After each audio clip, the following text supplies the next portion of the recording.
लोग कहते हैं मोक्ष में आनंद करेंगे और इतने इतने सुख भोगेंगे। मुझे मोक्ष से चाहिए ही नहीं, मैं तो जीवन मुक्ति में जीने वाला हूँ। किस में?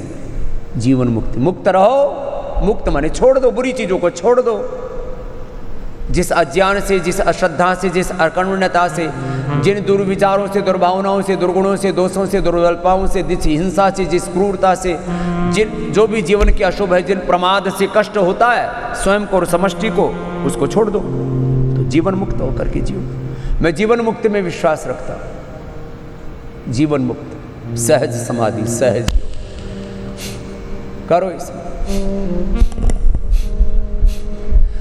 और ऐसे बालक जो सन्यासी होना चाहते हैं तो हमने पतंजलि सन्यास आश्रम का एक नंबर चला रखा है,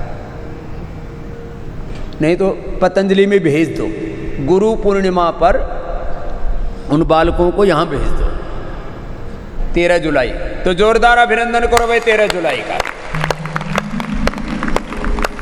13 जुलाई से 1-2 दिन पहले आ सकते हैं, जैसे जिसको ट्रेन की, बसों की, प्लेन की, जैसी जिसकी अनुकूलता हो, जब जिसका मौका लग जाए। 3 तरह से लोग मेरे पास आते हैं। एक मेरी तरह से भाग करके, मेरे को ऐसे घर वालों ने निकलने नहीं दिया, पहरा लगा दिया था। जब पता लगा कि ये तो भागने वाला है, पता लग जाता है एक्टिविटीज़ से।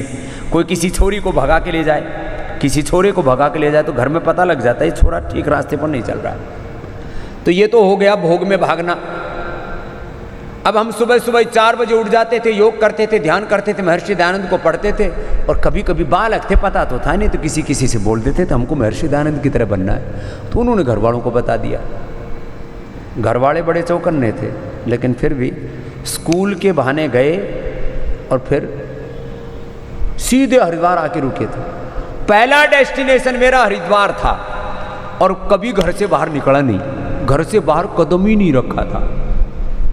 और बसों के आगे लिखा रहता था यहाँ से वहाँ, वहाँ से वहाँ। तो किसी से पूछ लिया कैसे पहुँचना है, तो बोले पहले नांगल चौधरी जाओ, नांगल चौधरी से नारनौल जाओ, नारनौल से फिर जो है बोले वहाँ से बसें मिलती हैं हरिद्वार के लिए। तो बस आई और हम तो डेस्टिनेशन पर पहुँचे नहीं, रुड़की में रुक गई। वहीं से फिर टहलते टहलते हरिद्वार तक पहुँच गए। यहाँ पूछा भैया कोई गुरुकुल है? बोले एक भी गुरुकुल नहीं, दुर्भाग्य। जब मैं घर से बाहर निकला कि मुझे हरिद्वार जा करके ऋषियों के रास्ते पर चलना, एक भी गुरुकुल नहीं था।